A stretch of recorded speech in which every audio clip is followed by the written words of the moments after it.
I don't think that I'm going to do extensive footage of the inside of this machine, but I just thought I'd show you some of this because a couple interesting things happened at once.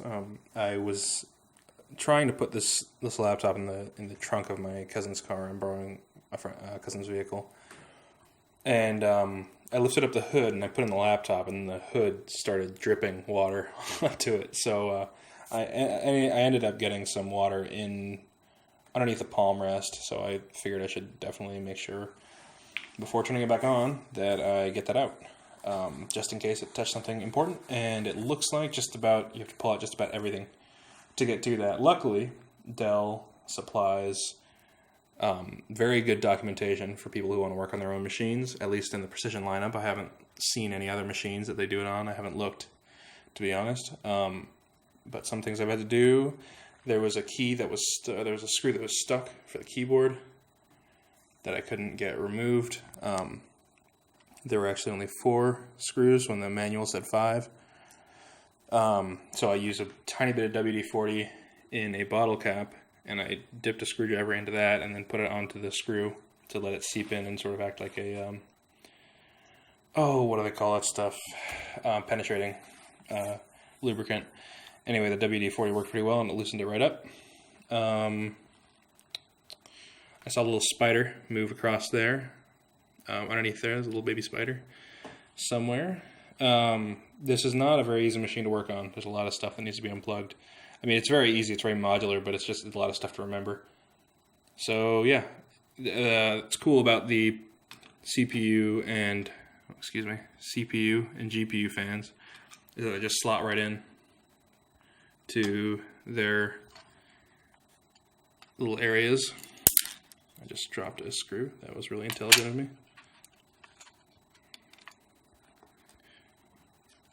Luckily, our relatives keep their house very clean, so there's a CPU fan.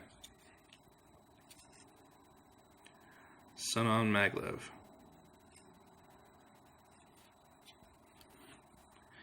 So, yeah, there's built-in system RAM, there's expandable RAM as well, so there's a total of 4 memory slots on this machine. So there's 16 gigs installed over there, and if I wanted, I could put in 2 more 8 gigs to get possible 32 gigs.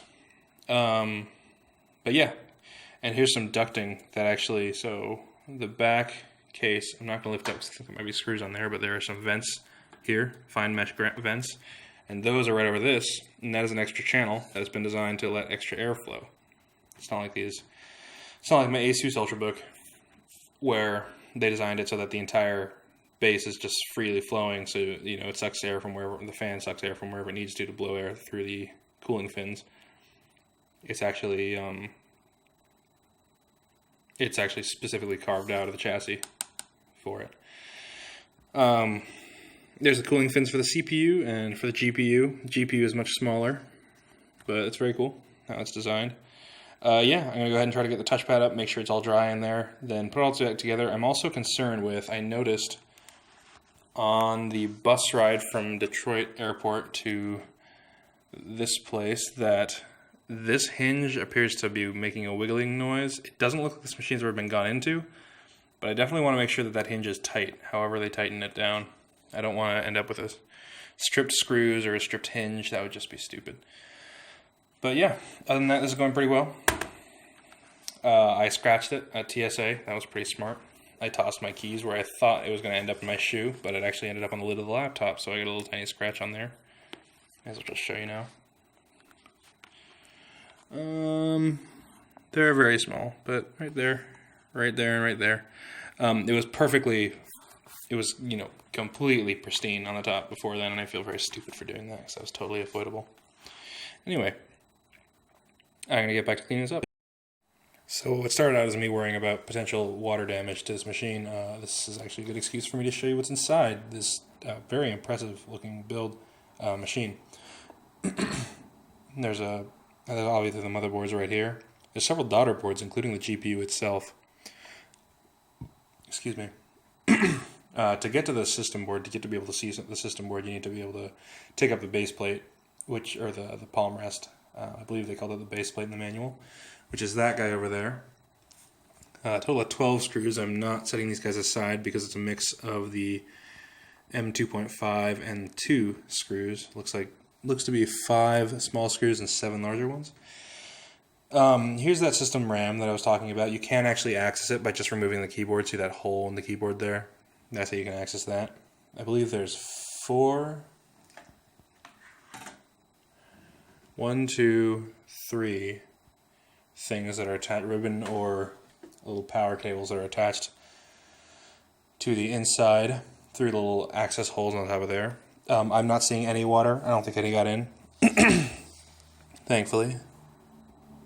Yep, I'm not seeing anything. I can check underneath that as well, because I believe it landed either on that side or on the right side, but I want to double check that it's not there. Looks like they used some sort of oil or grease on this guy. It seems to be tacky. I'm not going to take any of this more apart. You can see the CPU, heat pipes, 2 heat pipes going there. I don't think that this machine has ever been opened, to be honest. If it's been refurbished to Dell specifications, I think they may have just taken a glance at it, opened it and closed it and seen that it was good and shipped it off. Maybe run a diagnostic test. There's the CPU, of course, big chunky heat pipes, and the GPU. The other options are this is the K2000M, there's a K1000M, I believe they're all made by Dell, and then a Fire Pro, which I actually forget the name of. I think it was an A440 or something like that. I'm not sure. Here are the screws going under the display, holding the display down. Again, I believe that the black finish or paint would probably have been scraped off of those guys had this machine been opened before, so I think that any worries I have about it being a loose hinge, I can probably just say are in my head. I don't need to worry about them. I will. Oh, I guess it's late. I will take a look at the manual and see if it has any recommendations as to how tight you're supposed to keep these guys down. Because usually you need to keep these very tight. Just while I have all this stuff open. But there, yeah, as I said, the system RAM. That's the primary hard drive, or at least the primary hard drive. Underneath is the SATA slot that you can populate if you like. Don't think I'll put an SSD in there. I think I'll just replace the hard drive with an SSD. Hopefully I'm scratching up that back of the lid by placing it on these guys. That would be really not ideal. But anyway, there's the inside of the machine. Thought I'd show you. He was just going for it in hopes that the refs might agree with him.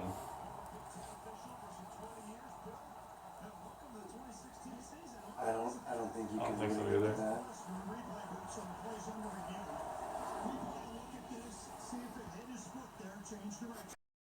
So here's something interesting, somewhat related. I've put the machine back together, and I'm currently doing a test export of one of my videos. This isn't really a great way to do this, but basically what I have to do, since this phone shoots in variable frame rate, Premiere, Resolve don't really like working with it. Audio gets out of sync. So what I usually do is I actually just export it in Handbrake and then make it, all the same settings, but constant frame rate. That seems to fix a lot of the issues. So I've done that, and it's currently pushing the CPU at 100%, but this is after I've cleaned it out, and it's currently running about 3 degrees cooler than it was before I had actually done the clean. So that's interesting that just pulling a little bit of the dust out of the fins, or out of the the fins of the radiators, helped achieve, I guess that's about 3 degrees less max on this 100% load. So that's kind of interesting. Thought I'd point that out.